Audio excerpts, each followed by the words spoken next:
Assalamualaikum warahmatullahi wabarakatuh.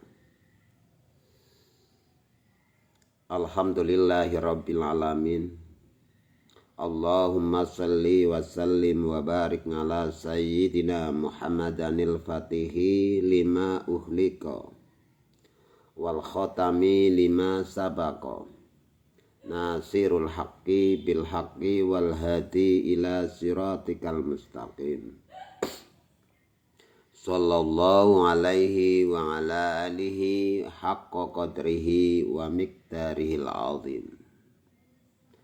Rabbi israh li sadri wa yassir li amri wa hlul 'uqdatam min lisani yafqahu qawli, amma ba'du.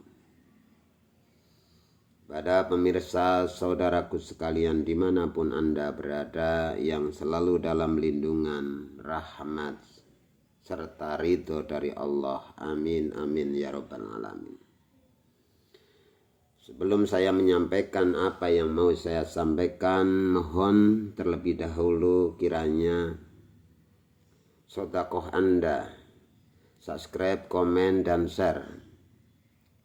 Semoga sedekah kalian selalu diterima di sisi Allah Subhanahu wa Ta'ala, dan semoga channel ini menjadi channel yang bermanfaat fitini wa dunya hatal akhirah. Allahumma amin. 99% manusia itu menyembah berhala sebelum man arafa nafsahu wa qad arafa rabbah.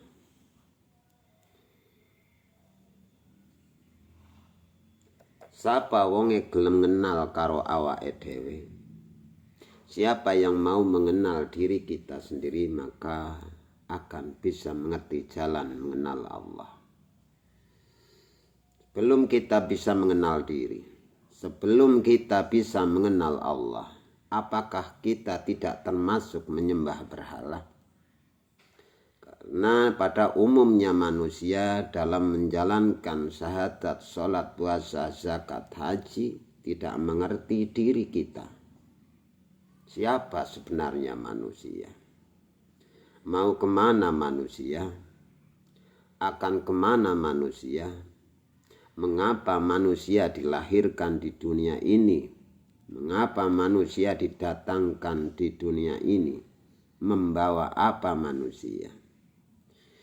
Kalau Anda sekalian belum bisa mengerti akan mengenal diri kita sebagaimana siapa kita sebenarnya, maka tidak mungkin kita bisa mengenal Allah. Apakah manusia yang belum bisa mengenal diri dan tidak mungkin mengenal Allah itu tidak termasuk menyembah berhala? Maka dari itu marilah kita mengupas dari mana sumber kita semua itu, mengkaji diri. Dari mana kita sumber belajar ilmu dari tingkatan syariat, torekot, hakikat, dan makrifat. Pada saudaraku sekalian dimanapun Anda berada, yang selalu dalam rahmat dan lindungan Allah. Di dalam Al-Quran sudah tertera jelas,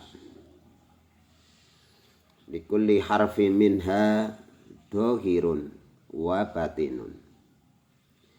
Di setiap dari hurufnya Al-Quran itu ada makna dohirnya dan ada makna batin.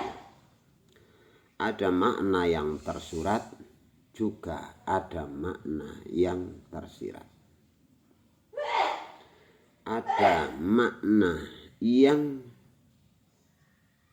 syahadah atau bisa dilihat, dan ada makna yang gaib.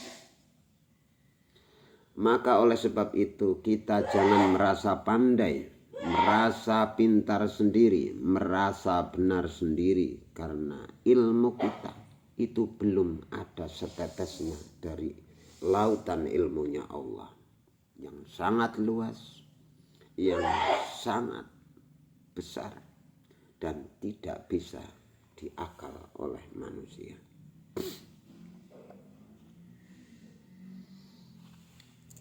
banyak orang menyembah huruf karena dalam kita mengenal Allah hanya sekedar huruf.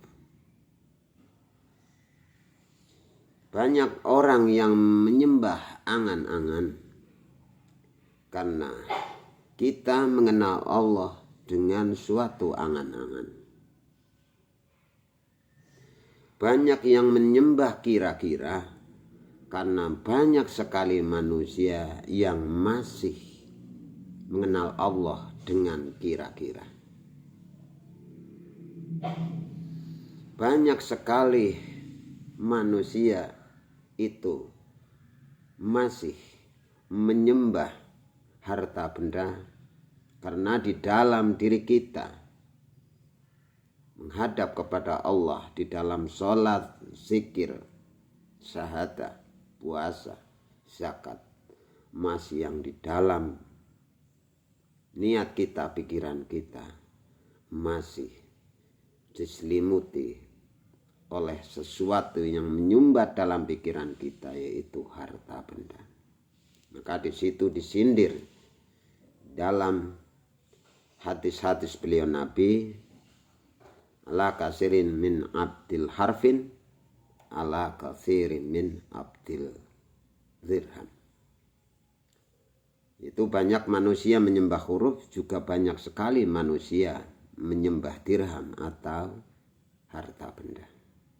Sangat miris kalau dilihat dari sisi ini semua. Oleh sebab itu, kita semua harus membuang ego dalam pikiran kita, arogan kita, yang menyumbat di dalam pikiran kita sehingga kita jauh dengan hidayah dari Allah.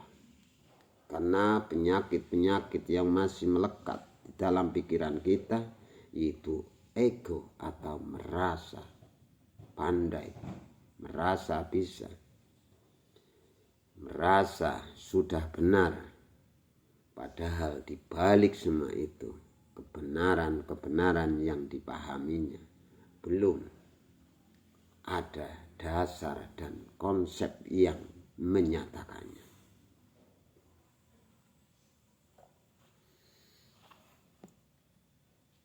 Bagaimanakah cara kita menjaga di dalam diri kita, khususnya dalam Baitul Ma'mur atau akal atau pikiran kita?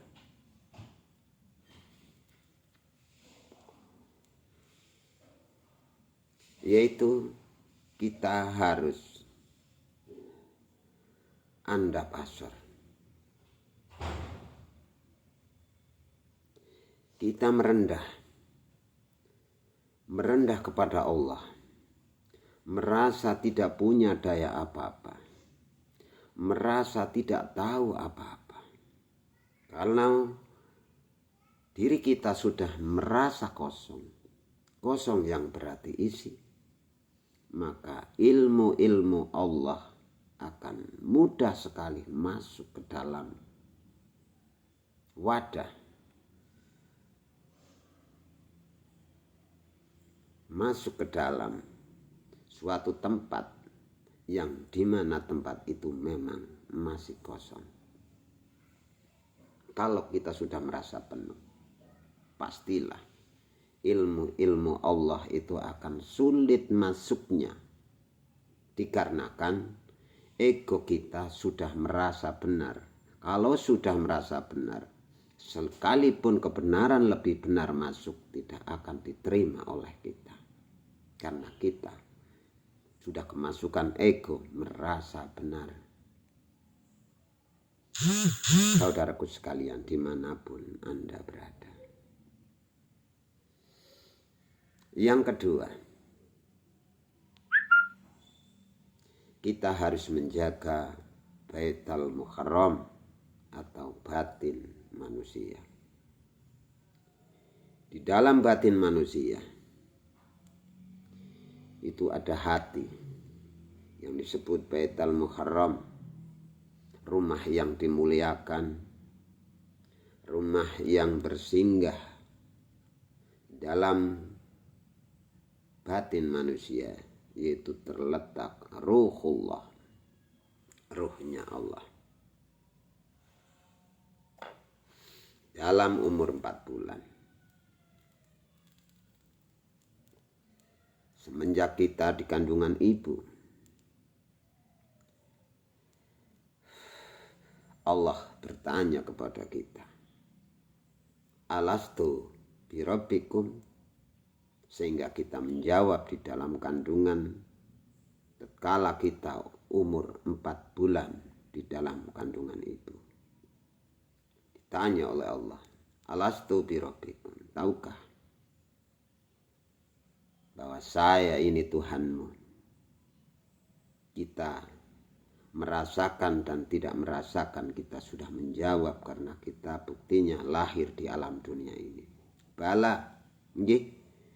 Iya, syahidna, saya bersaksi, engkaulah Tuhanku. Tapi setelah lahir, kita dibimbing, dilahirkan dari keluarga yang hanya tahu ilmu syariat, ilmu dasar untuk belajar mengenal Allah. Di dalam syariat jarang sekali mengupas bagaimana dan di mana dan siapa sebenarnya manusia itu. Jarang sekali. Bahkan di pesantren-pesantren umumnya tidak dibimbing ilmu mengenal diri sejati, ilmu mengenal Allah itu sama sekali tidak diajarkan. Banyak sekali, mungkin di antara 100 pesantren hanya 1 atau 2 yang berani atau yang bisa memberi pencerahan. Man ngarafa nafsahu faqad ngarafa rabbah.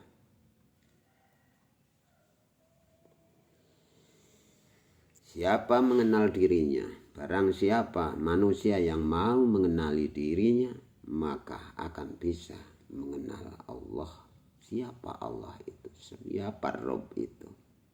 Siapa Allah yang kita sembah itu? Maka oleh sebab itu, hilangkanlah ego, kesombongan kita, merasa kuat kita, merasa benar kita, keangkuhan kita, kebencian kita, kekhawatiran kita, penyakit-penyakit yang menempati dalam akal pikiran kita, menutup semua pemahaman kebenaran yang murni, kebenaran yang selalu dalam ridha Allah.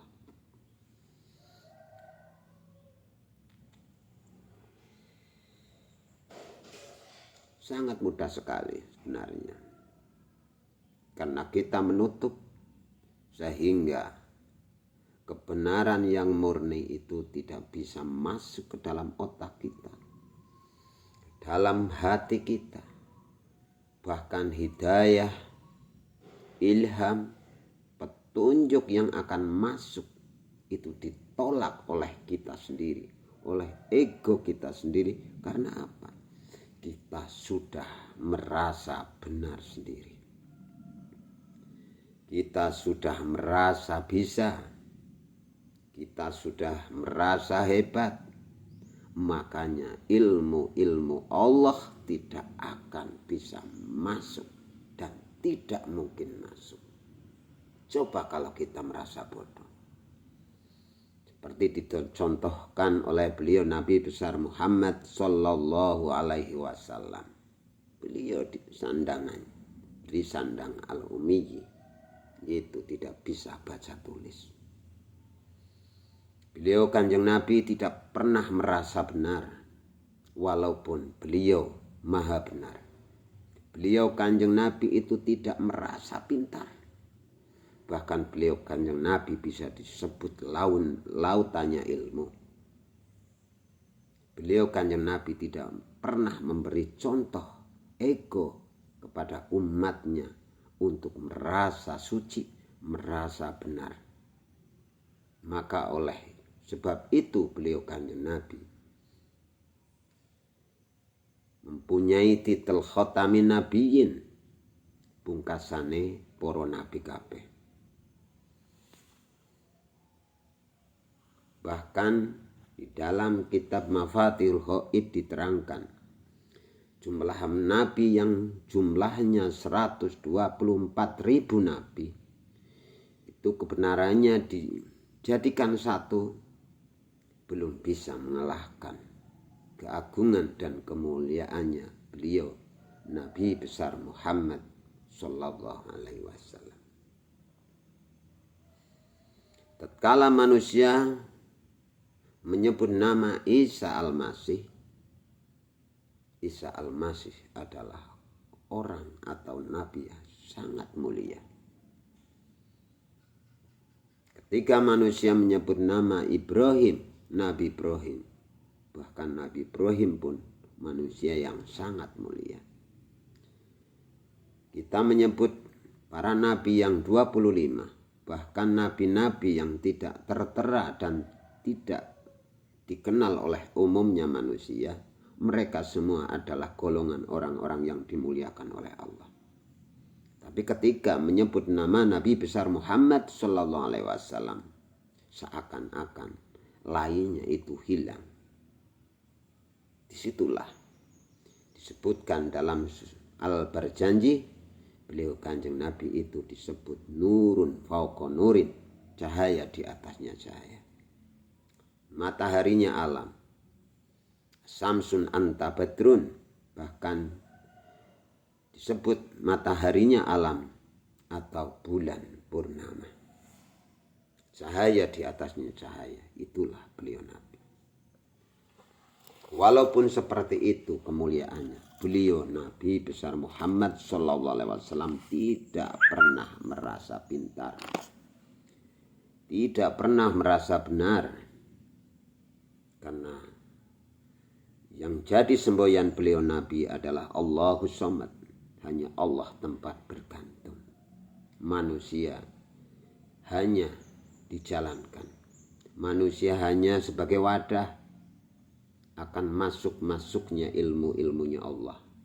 Akan masuknya kekuatan-kekuatan Allah yang dimana manusia sebagai khalifah, utusan di muka bumi ini, agar bisa mengerti akan jalan-jalan yang kita lalui untuk membersihkan alam yang ada di diri kita sendiri sehingga bisa connect dengan alam-alam semesta. Alam akal atau disebut Baitul Makmur. Dia kata sudah bersih, tidak ada ego, tak ada pikiran yang buruk, maka sangat mudah ilmu-ilmunya Allah masuk ke dalam diri kita. Seandainya di dalam hati kita itu bersih dari sifat-sifat najis atau mahzumah, maka akan sangat mudah ilmu-ilmunya Allah bersemayam di dalam hati kita. Petunjuk hidayah dari Allah akan mudah sekali masuk ke dalam diri kita. Andai kata keinginan diri kita yang dimana Baitul Muqaddas syahwat kita bisa dijaga, maka tidak mungkin tidak manusia bisa berjalan sempurna di muka bumi ini. Toh bisa menjalankan sempurna. Semakin manusia dekat kepada Allah, maka semakin merasa bodoh. Semakin manusia bisa membersihkan hati, membersihkan diri kita dari lumuran dosa, maka manusia itu akan selalu merasa berdosa, merasa kurang untuk selalu bersujud, bersimpuh, bergantung kepada Allah. Karena apa? Karena tidak ada sedikit pun kesombongan, tidak ada sedikit pun penyakit, tidak ada sedikit pun arogan yang mengganggu dan menutup apa-apa yang menjadikan manusia itu jauh dari Allah. Kepada pemirsa sekalian dimanapun Anda berada, jikalau kita semua ini mampu untuk mengenal diri kita, siapa sebenarnya diri kita itu sendiri, yang tertera di dalam rukun Islam yang nomor 1, yaitu syahadat tauhid dan syahadat rasul. Jalan yang sangat mudah mengenal diri kita itu sendiri, yaitu dengan mengerti rahasianya syahadah. Karena syahadah itu adalah penyaksian antara hamba dengan Allah, antara bungkus dan isinya, agar manusia di muka bumi ini akan sangat mudah mencapai apa-apa yang diinginkan oleh manusia. Buanglah sifat-sifat yang menutup diri kita. Buanglah sifat-sifat yang selalu menjadi masalah. Kala kita tahu yang sebenarnya, maka sudah jelas antara bahagia dan susah itu yang menciptakan kita sendiri. Antara senang dan penderitaan itu ciptaan kita sendiri, ciptaan pikiran kita sendiri.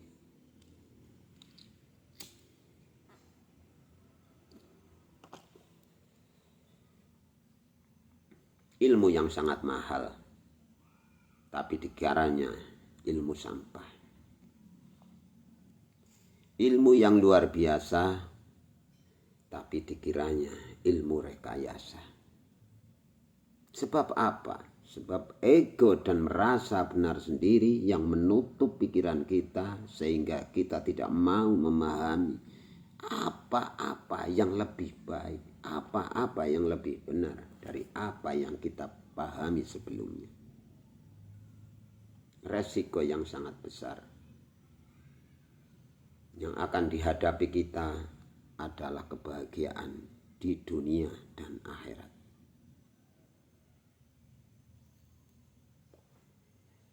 Kita akan mengalami juga penderitaan di dunia dan di akhirat. Siapa yang menentukan? Yaitu pola pikir kita memahami ilmunya Allah. Maka beliau Nabi besar Muhammad sallallahu alaihi wasallam mengajarkan doa kepada umatnya, yang bunyi doanya yaitu Allahumma fahimni ilmas syariati wat tariqati wal haqiqati wastamilni bi rahmatika anta arhamur rahimin. Sangat luar biasa apabila kita mau membuang kebencian kita, membuang kekhawatiran kita, membuang amarah kita, membuang prasangka kita,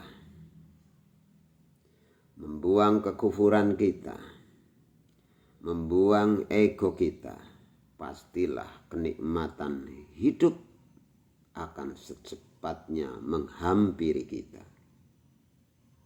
Karena di balik suatu yang kita benci, itu semua adalah makhluk. Makhluknya siapa? Makhluknya Allah. Kalau kita membenci sesama, sama aja kita membenci makhluknya Allah. Bagaimana menghadapi orang yang membenci kita? Doakanlah dengan kebaikan. Karena tidak mungkin seorang dimuliakan oleh Allah tanpa melalui ujian, tanpa melalui cemoohan, fitnahan, gunjingan dari sesama. Itu semua vitamin untuk diangkatnya seorang hamba kepada Allah, pastilah melalui rintangan-rintangan yang harus kita hadapi. Kenapa harus kita marah? Tapi yang masih mau melakukan amarah atau membenci sesama dan belum merasa puas, silahkan teruskan. Kalau orang-orang pembenci itu sendiri merasa senang hidupnya dengan membenci, silahkan teruskan membenci.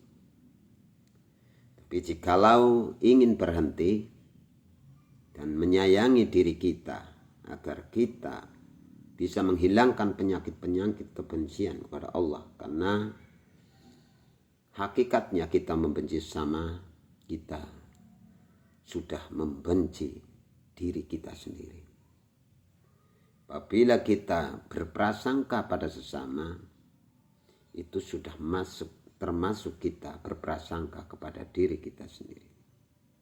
Karena di dalam dunia ini tidak ada yang tidak diciptakan oleh Allah.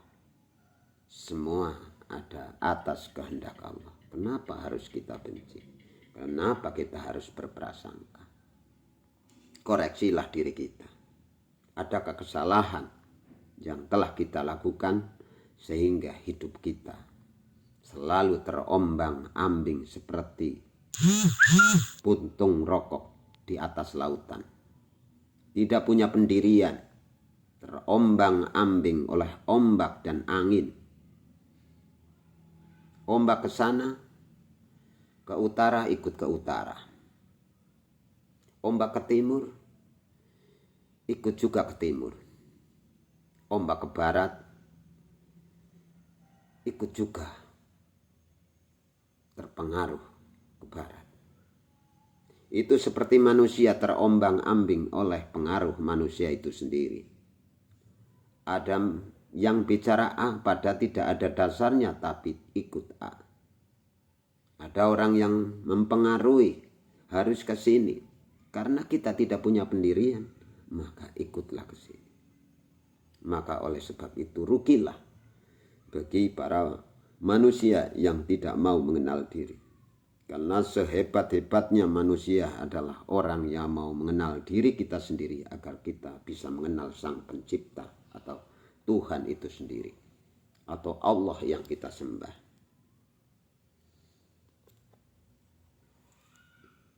Janganlah kita punya ego, merasa benar sendiri, supaya kita semua dijauhkan dari apa-apa yang tidak kita inginkan.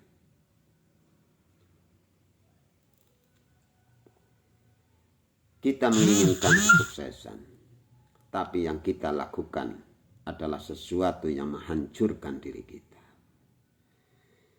Kalau kesombongan jadi panutan, jikalau kebencian dan prasangka menjadi guru sejati, ketika merasa benar sendiri itu menjadi panutan, maka jelaslah manusia itu sendiri akan terpuruk dan tidak bisa bangkit untuk mencapai terang. Karena kita sendirilah yang menciptakan gelap.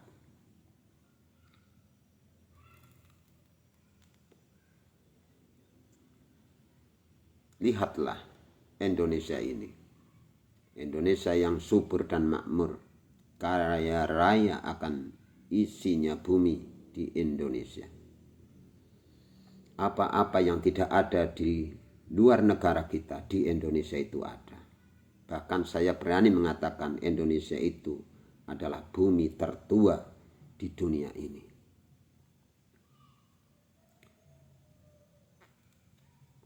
Indonesia itu sendiri yang kita tempati ini adalah sumber-sumbernya manusia yang dipilih oleh Allah Subhanahu wa Ta'ala. Kita harus bangga. Di Arab Saudi tempatnya turunnya para nabi, turunnya Al-Quran. Kita lihat di Arab Saudi sekarang. sulit sekali menemukan orang-orang yang bisa memberi pelajaran untuk mengenal diri. Dimanapun, di negara manapun, saya kira tidak ada orang-orang yang bisa memberi pelajaran ilmu yang bagi Allah itu luar biasa. Bagi manusia yang mau melakukan mengenal diri hanyalah banyak belajar di Indonesia. Kita harus bangga. Indonesia ingin mulia dan ingin menjadi sentralnya negara. Indonesia ingin maju. Indonesia ingin menjadi kiblatnya negara, menjadi sentralnya negara. Bahkan Indonesia, saya berani mengatakan, akan menjadi negara yang baldatun thayyibah. Itu harus melalui ujian-ujian yang besar. Memang Indonesia itu harus perang, karena itu sudah diatur oleh Allah. Jangan khawatir. Indonesia itu banyak dilindungi oleh malaikat-malaikat Allah, oleh orang-orang yang bisa bersimpuh berdoa kepada Allah, bergantung kepada Allah. Maka tidak mungkin Indonesia akan hancur diserang oleh negara manapun. Saya berani mengatakan. Di sini saya mengulangi lagi, buanglah kebodohan-kebodohan di dalam akal pikiran kita, kebencian, prasangka, keangkara murkaan, penyakit-penyakit yang menyumbat di dalam hati dan pikiran sehingga ilmu-ilmunya Allah sulit sekali masuk. Buanglah agar kita bisa menemukan hidup yang sejati, hidup yang bahagia bidini wa dunya hatal akhirah. Allahumma amin. Dari awal dan akhir, apabila asah asuh asih, apabila ada orang yang mau menanyakan, bertanyalah pada komentar. Apabila ada orang yang mau protes, proteslah pada komentar yang baik. Karena kebaikan, apa yang kita lakukan itu akan kembali ke diri kita. Apabila yang dikeluarkan itu keburukan, kebencian, maka juga akan kembali ke diri kita sendiri. Hati-hatilah berjalan di muka bumi ini. Tidak mungkin menanam padi akan tumbuh ilalang. Tidak mungkin menanam jagung akan tumbuh semangka. Apa yang kita tanam, itulah yang akan kita tunai di kemudian hari. Dari saya, apabila banyak kesalahan yang saya sengaja dan tidak sengaja, mohon maaf yang sebesar-besarnya. Uni usikum nafsi bitaqwallah wallahu muwaffiq ila aqwamit thoriq. Wassalamualaikum warahmatullahi wabarakatuh.